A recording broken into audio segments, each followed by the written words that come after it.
It can be stressful to have student loan debt for years or even decades.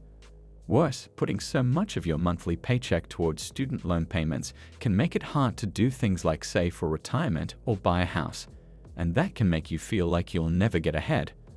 Luckily, a number of states have come up with creative ways to help people pay off their student loans. It's a win-win situation.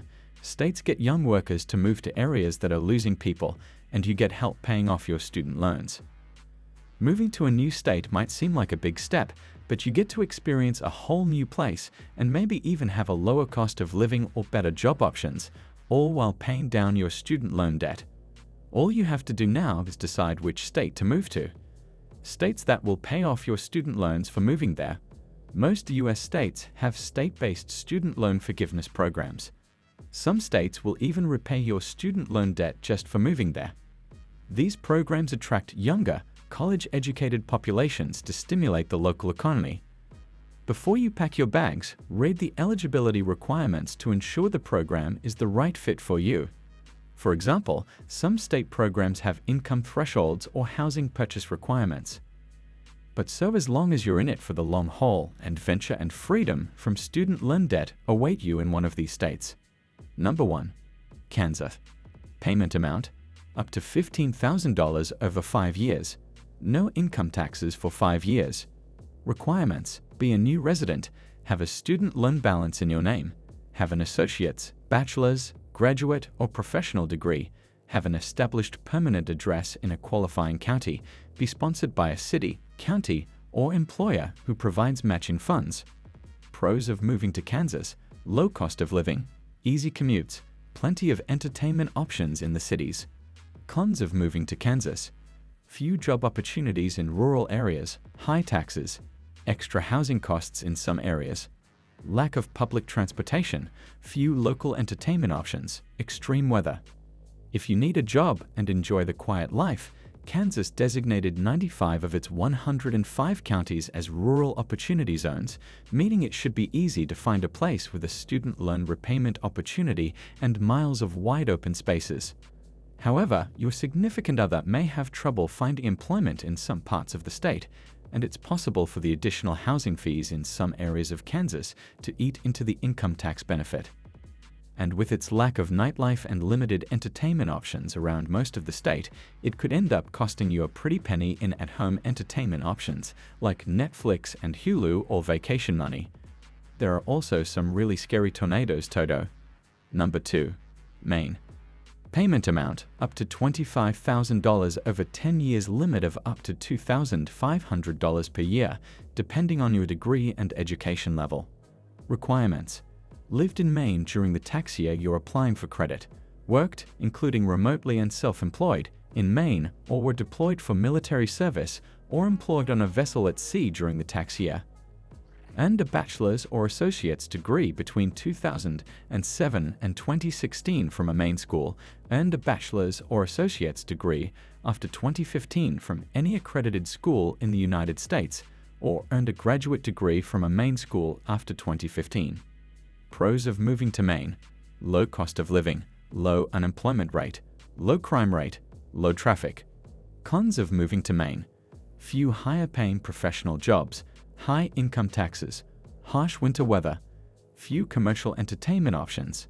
Maine offers the opportunity Maine tax credit to encourage grads, especially those in STEM, science, technology, engineering, and math, to move to this quiet coastal state.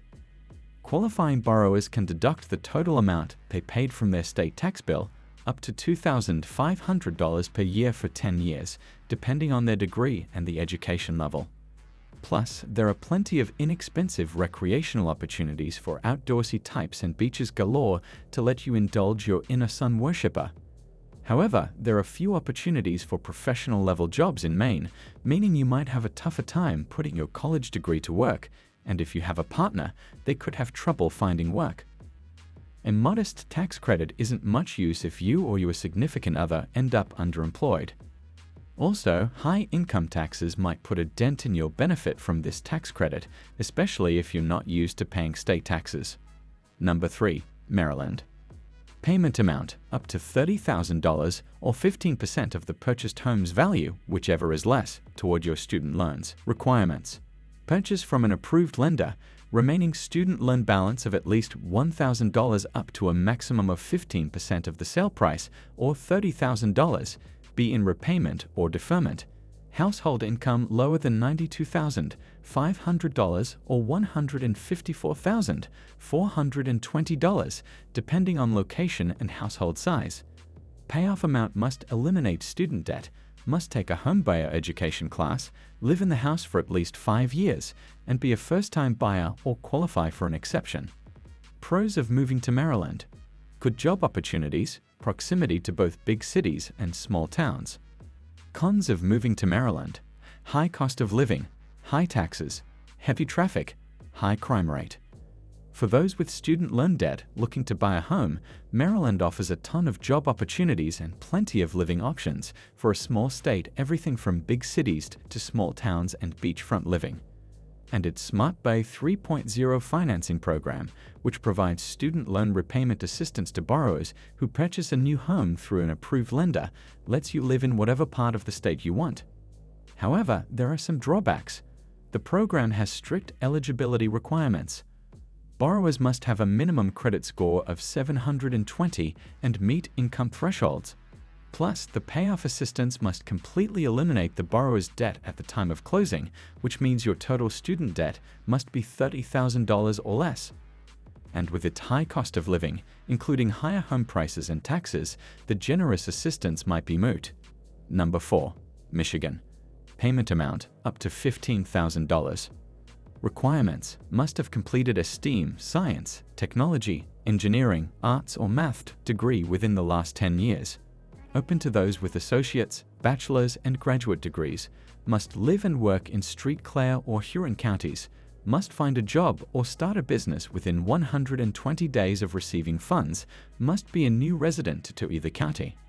Pros of moving to Michigan: reasonable cost of living, strong economy with diverse job opportunities, many choices for small town, urban, or coastal living.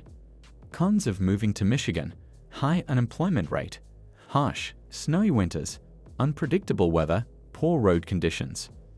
2 counties in Michigan, Huron and St. Clair, routinely offer reverse scholarships, grants borrowers can use to repay their student loans in exchange for living and working in the county. You get your approved student aid quarterly with no requirement for how long you have to stay. That means you can live in either county for however long you like, whether that's 1 year or 10. So if you hate it, you don't have to stay long. Even better, Michigan's economy is going strong and is no longer tied to its auto manufacturers. So there are plenty of diverse job opportunities, although the state still has a higher than average unemployment rate. Plus, if you enjoy coastal living, Michigan's Great Lakes give you the feel of being on the ocean without the higher cost of living you'd find on the coasts. Number 5. Ohio. Payment amount up to $10,000 in Hamilton, up to $50,000 in Newburgh Heights. Requirements: Hamilton applicants must be new residents and remain employed in Hamilton or Butler County. Newburgh Heights applicants must be first-time home buyers, purchase a home worth at least $50,000, and remain in that home for 10 to 15 years. Pros of moving to Ohio: low cost of living, thriving economy, high-ranking school and university system, extensive parks and outdoor activities, plenty of entertainment options. Cons of moving to Ohio: harsh summers and winters, high crime rates in bigger cities, lack of efficient public transportation. Ohio offers loan repayment assistance programs in 2 of its small towns: Hamilton, which is near Cincinnati, and Newburgh Heights, a small town just outside of Cleveland. In exchange for working in select Hamilton neighborhoods, new residents can receive up to $10,000 in student loan repayment assistance for up to 3 years. Those who buy a home in Newburgh Heights can get even more help, up to 50% of your student loan balance, or a maximum of $50,000. But to get this generous assistance, you must commit to Newburgh Heights for the long haul. Buyers get 80% of their award after the first 10 years, and the remaining 20% after 15 years. So anyone who leaves Newburgh Heights before the first 10 years gets nothing. The Newburgh Heights program is small. With only a sparse population of 2,000, there aren't many homes available. But if you're considering making my home state of Ohio your new home, it has a lot going for it, including a thriving economy with plenty of job opportunities. Additionally, Ohio has a ton of entertainment options, from its extensive parks, which offer free outdoor recreation, to its cities, which offer just about anything you can imagine. Fortunately, living in Hamilton or Newburgh Heights makes it harder to blow your budget on the bigger city's shopping, concerts, museums, amusement parks, and festivals, though they're still accessible. If you're considering a move to a state without a new resident repayment option, keep an eye on the state's loan repayment assistance programs, which you can usually find by visiting the state's Higher Education Department website. If you're unable to relocate and don't live somewhere with a state-based forgiveness program you qualify for, don't despair. There are still plenty of ways to pay off your student loans faster, including employer repayment assistance.